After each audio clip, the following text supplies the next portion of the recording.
شين بطل قصتنا النهاردة وهو شاب متوحد كده في نفسه عنده 17 سنة، قاعد حاليا بيصيع مع أصحابه في أحدى أماكن السهرة في وسط القعدة الرايقة اللي شين قاعدها مع نلاقيهم كده بيجيبوا سايره. الحب إن أجمل بنت في شلتهم واللي هي ياو لسه ما ارتبطت لحد دلوقتي، وده على الرغم يعني إنها من وهم صغيرين كان الكل بيعجب بيها وعايز يقرب منها. عايز أعرفكم من دلوقتي إنكم ما تستغربوش من شين وشاو وياو والأسامي دي كلها، وده عشان الأنمي بتاعنا النهاردة هو أنمي صيني، بس خلينا ندي الأنمي حقه وما نحكم عليها من بدايته. المهم إن ياو دي بتفاجئ كل أصحابها لما بتقولوا قدامهم إنها معجبة بشين المتوحد، ودي حاجة شين نفسه ما كانش يتوقعها. المهم إن بطلنا بيطلع إنه أصلا كان بيكرش عليها، هو كمان من وهم لسه عيال صغيره، وكان في إعجاب برد منه ناحيتها، فبيبقى شين إنه يغرق في الأوهام ويتخيل إنه هيعيش قصة حب معاها. بس حرفيا هما بيخلصوا خروجا من هنا، وفي وسط ما بطل كان بيروح بيته يطلع عليها عصابة تدعى بعصابة الجزء الشمالي، ودي عصابة كبيره جدا وخطيره. قائدهم هو شخص يدعى جون، والجون ده يا سيدي بيطلع إن هو حبيب ياوي السابق، واللي مش بيكون راضي عن العلاقة اللي سامع إن حبيبته دخلت فيها مع حد غيره.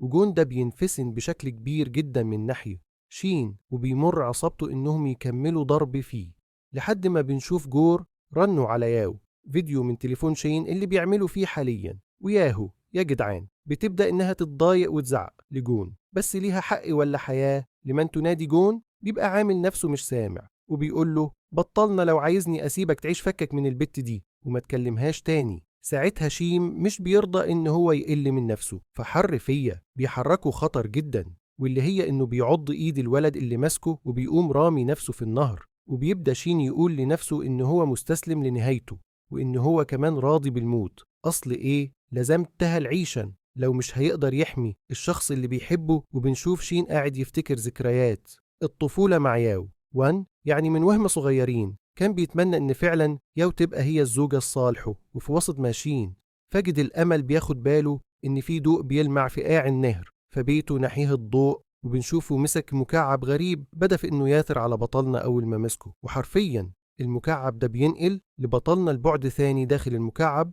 يا رجالا شين حاليا جوه المكعب اللي هو لسه ماسكه من شوية، وبيبدأ في إنه يسمع صوت حد بيكلمه، واللي بيكون هو نفسه المكعب السحري. وبنسمع يا جدعان الصوت ده بيقول لشين إنه بقى معاه دلوقتي قدره التنقل عن بعد، وإنه قادر يروح لأي مكان يعوزه بس بمسافات معقولا. وبنشوف المكعب ده بيوديه البيت بس بيرجعه تاني جواه، وده علشان يكمل كلامه مع شين. والمكعب بيعرف نفسه على بطلنا وبيقول له أنا اسمي فانج وأنا أداة أسري قادر إنها تديك القدرات اللي بتحلم بيها. فبطلنا بيقول له شكرا والله وحلو قوي ده، بس هو أنت ليه بتعمل معايا كده؟ ففن بيقول له عشان أنت تستحق ده، وأنا حلمي يا شيني إن الشخص اللي يستخدمني يسعف إنه يكون ملك العالم اللي إحنا فيه، أو يا ابني بمعنى أوضح أنت حياتك كلها هتتغير معايا. وبنشوف فانجنا بطلنا لفوق سطح بيته، وشين بيطلب منه إنه عايز فعلا يبقى الأقوى عشان يحقق أهداف شخصية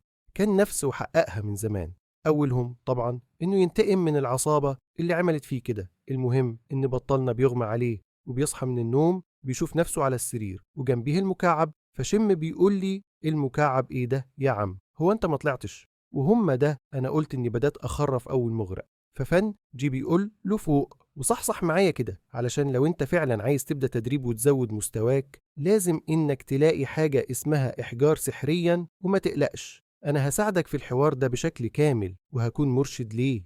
المهم ان شين بيعجبه الحوار وبيكلم البنت وبيطمن عليه وبيقول لها انه هيقابل كمان يومين في المدرسة، ولحد ما هيجي الوقت ده هنشوف ان فانجي أرشد شين لأول حجر سحري واللي بيزود من قوته بطلنا بشكل ملحوظ. وبيجي اليوم اللي شيل راح فيه المدرسة علشان يقعد معاها وأصحابه، وبنلاقي فعلا بدأ يرغي معاه وبياخد ويدي معاه في الكلام. وفي وسط ما القعدة دي شغالة بنشوف عصابة المنطقة الشمالية اقتحمت المكان بقيادة جون، وده علشان يدوروا على شيخ اللي بيتضحك خايف منه ومش عايز يتاع عليه لقطة قدام زمايله.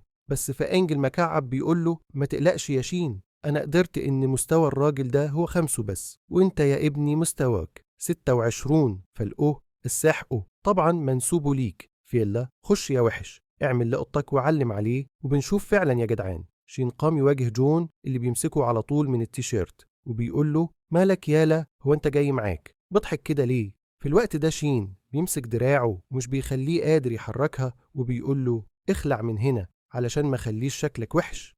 فج بيقوم ضحك وبيقول له تمام، قابلني الساعة في ملعب السله اللي عندنا في المنطقة، ولما بتيجي قدامنا الساعة 5 بطلنا بينطلق لوحده وبطوله لملعب السلة.